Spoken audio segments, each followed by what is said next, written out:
rehefa mipaika ny enimpolo taona dia lasa sy milefa ny maso andro lohataona anny hery sisa mandefa ny fisainana ary ny tanisa ny andro izay ny ainana kinandro no ny tonga ireto zafy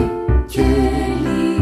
tsy langa na somonga fa atena tsita felifely aliny fody sambarantsaina deetsa panao toko famanijany miaina raha sendraka manavy de lasalasa ny eritreritra ny saina mamosavy ka indro fa miherikerika milireo nateraka ny saina sy ny fo mahatsiaro reraka kanefo aiza mo kinandro no ny tonga ireto zafy kely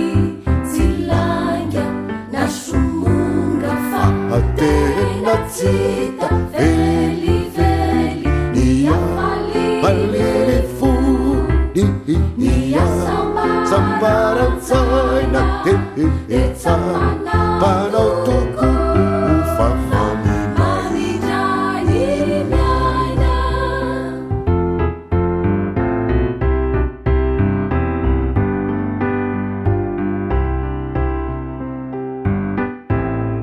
raha sendrama mitranga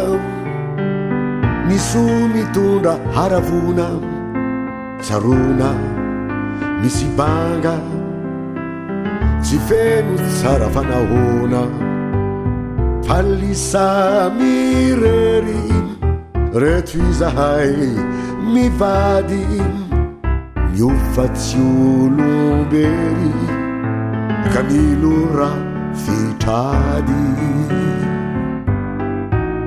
kinandro no ny tonga ireto zafy kely